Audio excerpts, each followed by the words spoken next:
So congratulations on purchasing the finest pocketing door hardware in the world.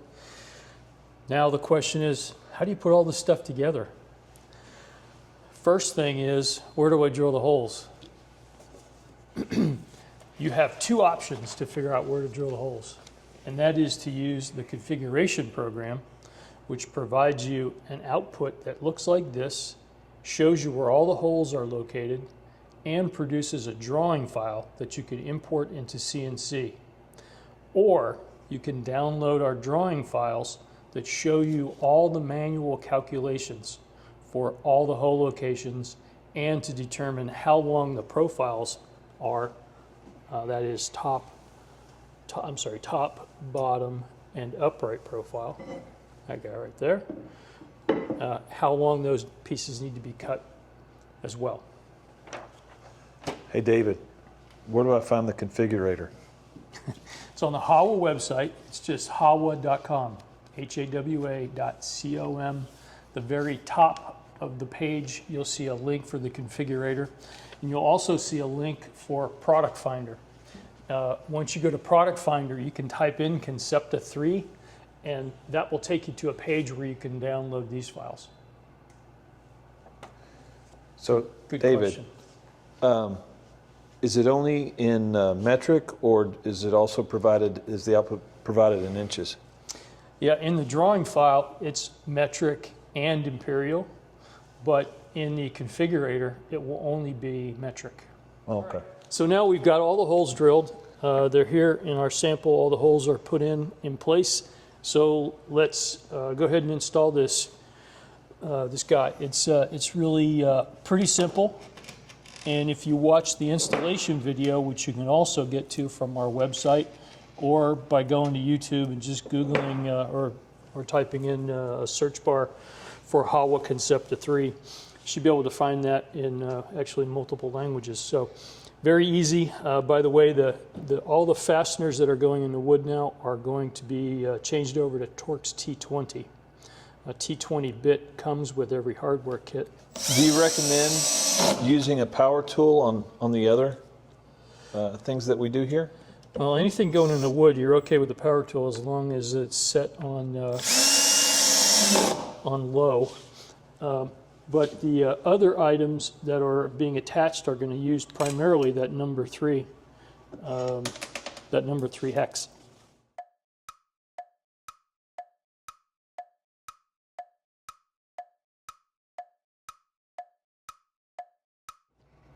Hey David, what's that? That is the bracket that stops the door's motion as it goes back into the pocket. And in this case, this is the push version of this unit. There's a push and a pull. The push version has an ejector built into the system, so it holds the door in place in the pocket and then ejects it from the pocket. So is that the ejector? No, the ejector's another piece that we'll install in a sec. All right. Brackets are done. And now we're ready to start installing the slide inset. So do you recommend when we get it, just taking this thing off and installing the pieces? No, actually, why not? You'll see that this is all together inside of a box. So when you open it up, everything will be nicely arranged and all held together with some really nice shipping fixtures. And I would recommend hanging on to some of these shipping fixtures, by the way. But this will all come out of the box in one piece so that you can easily put it onto the cabinet without getting all the cables tangled up. I'm going to leave that one in there for right now because we've got one over here. So to prepare to attach the slide-in unit to the upright, we first have to load in the slot nuts, and these are the nuts that hold the hinges in place.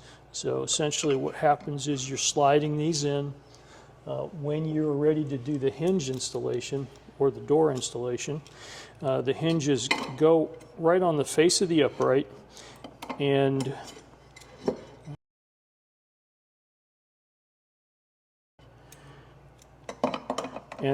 these plastic slot nuts slide down and position themselves in exactly the right spot to capture the screws into the nuts that are encased inside the plastic sleeve. Okay. So we're going to put these in the upright first. And normally you'll have either 3 or 4 of these, but because our sample's so small, we only have 2 hinges. So we'll put the bottom one in, and then we're going to install the height adjustment bracket. And this is located so that the static location for the top hinge lines up with this perfectly and adjusts the door height perfectly. And then, of course, you have adjustment 3 millimeters up and down once it's all together. But you can see here that the dimension is 114 millimeters plus Z1. Z1 is simply the gap between the edge of the door and the outer panel for your cabinet. So that's normally 3 millimeters, so we'll go with 117.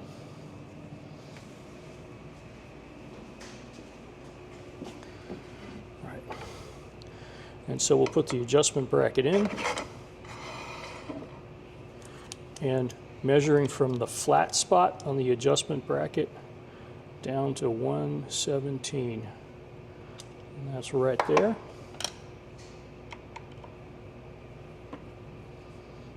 And you can move this after everything's together, so even if you're off a little bit, it's not a big deal. And then we'll put the last slot nut in. And there we go. Now, why didn't you go ahead and push these down right now? All right, so when you were installing the door, the slot nuts have to be above the hinge. So I want to make sure that we've got space in here for the hinge to go on, so then you slide the slot nut down on top of it. So we'll position them up above where we know the hinges are going to be. All right, then this is the slide-in unit as it's coming out of the box. And the first thing to do when you're installing is to take off the shipping bar and replace the shipping bar with the upright. Right, so I'll take that off on the bottom. I can remove it from the top, and we'll set that guy aside. And now I am going to install the upright on the bottom.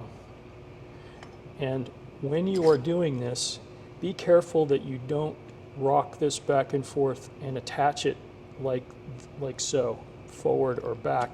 You want it to be all the way in, all the way down, right? Would you recommend actually putting the top in at the same time? It doesn't really matter, but I just Before got you into tighten a it? habit of doing it this way because that's the way our installation video shows it done. And I think it's just, if you do it over and over the same way, then it becomes a habit that is good practice. You won't forget anything. So now I'm going to install the top. And again, slide it all the way in, make sure it's positioned nicely, all the way down, and just tighten the set screws. And back to your previous question, you don't need to use a power tool on this and over tighten anything. Just tighten everything hand tight. I was curious. I almost went over and grabbed the drill so I could help you out. Yeah. All right. So to start installing now, or to finish installing the set, we're going to slide the trolley in the running track. And that is right there. And then we're going to put the guide wheels into the guide track. And you can see there's a little slot on the front of the guide track. And by the way, you'll know the front of each of these profiles because there is a pre-drilled hole in the top running track, and there is a notch cut in the bottom. Okay, now next step is we're going to start attaching the cable system. So I'm going to loosen the set screw, take this off of the shipping fixture.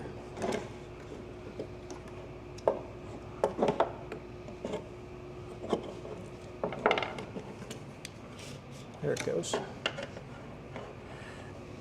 insert this into the guide track,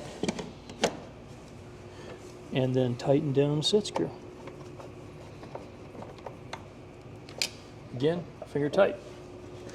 And then I will take off the front, slide it in all the way.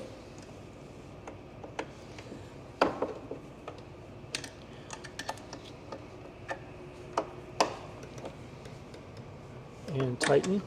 And sometimes the magnet that's right here, that's so strong it might grab your tool. So there's a purpose for that magnet. We'll see that later. Now we're done with the shipping fixture. I can take that apart, or take that off and set it aside. And you said trash these? I would recommend hanging on to a set, just in case you need to take it back apart again. The cables could potentially get tangled if they're laying around and they fall off a bench or something. So if you have it, if you have one of these and you put everything back together, then you know it's going to be held back in the proper position without anything getting tangled up. And I'm sorry I said trash. I should have said recycle. Yeah, exactly, because they are recyclable. We're going to repeat those steps that we did on the bottom on the top. So I'll take out the back, attach that to the running track, tighten down the set screw. Okay, and now I'll do the same at the front. Now the front, because this is a push unit, has got tension on it, so that the upright wants to slide toward me as I'm attaching this. So I'm going to hold it with my other hand, and then we'll put that in place. Oh, magnet's got me again. Now I'll just tighten that down quickly. That looks like it could be difficult if you just had a regular Allen wrench. Yeah, we give you an Allen wrench that has got or a hex wrench that's got a ball tip on it, so it's easy to use. But I would recommend that if you're going to do a lot of these, you invest in a nice driver. Okay, and last but not least, there is a stop that is at the top of the at the shipping fixture, and that has a screw attached to it. Well, that looks like it would be easy to lose. It would, and this is In another the reason recycle why bin, actually. another reason why I wouldn't throw these away before you checked it, because you could easily forget to take that thing off and toss it away. How much does Hawa charge for each one of those? $1 million. So don't lose it.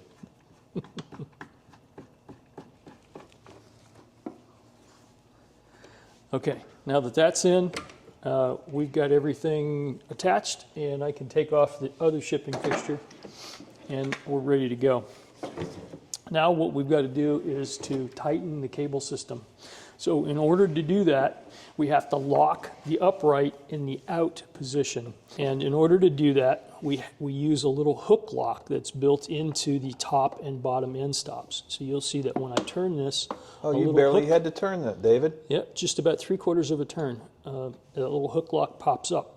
Okay, there's one on the top and there's one on the bottom. It's very easy to locate the proper screw. You can see the little bar that comes across here and the little hook, so you know exactly where to turn. Okay, so I'm going to do that in the top. And one thing to keep in mind, make sure that when you're attaching this, that you pull against the dampening mechanism so that you are fully moving the upright to the out position. But you can see that's locked in place. I'm going to do the same thing on the bottom.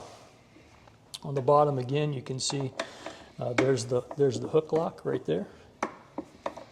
Really simple. Make sure that it's in against, see there's a damper right here. Make sure you're pushing all the way in order to tighten that in place. All right. And then one other thing, if you can see at the bottom here, you see the way the cable has gone around the front of the upright. That won't allow your cable to get tension properly, so you have to make sure that that cable goes under the upright, just like that.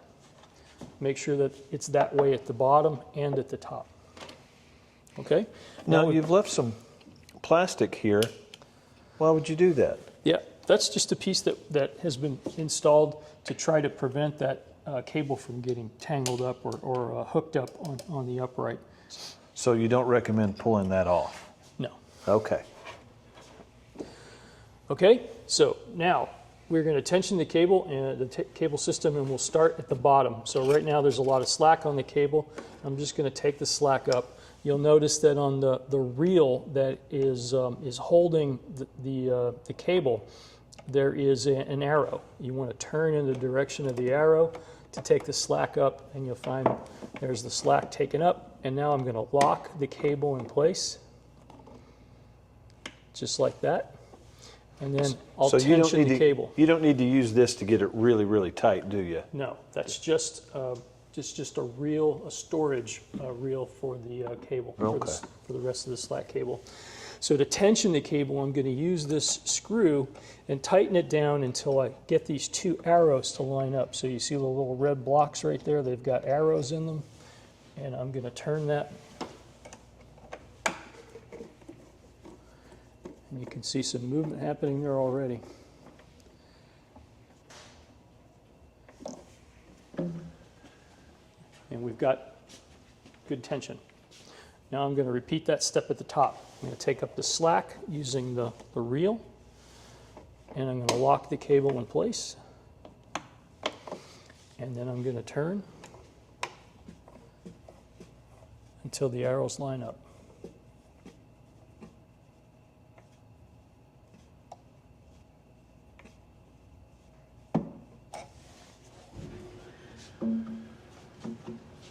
Okay, and I'm almost done with my installation. I'm going to free the upright now. Again, 3/4 of a turn, turn it till it stops. Clockwise direction this time. You pulled the upright forward whenever you locked it. Mm-hmm. Should you do the same thing when you're unlocking it? You don't really need to. No, the hook lock will retract on its own. Right, now the last thing I'm going to do is install the push ejector. And the push ejector really just simply clips into place. It's got little tabs on the bottom of it. It just clips into place on the upright. And I'm just going to do this by eye. I can see that I'm off just a little bit there, so I'm going to line it up. And just for safety's sake, I'll make sure that it clicks. And then I'm going to tighten it down with a couple of set screws. And I'm all set. Okay. Now, the next step for me is actually going to be hanging the door. So I am going to lock this in the out position so that when I'm hanging the door, the hardware's not running away from me. So again, onto the hook lock, 3/4 of a turn, all set. Do the same at the bottom. Ready to go.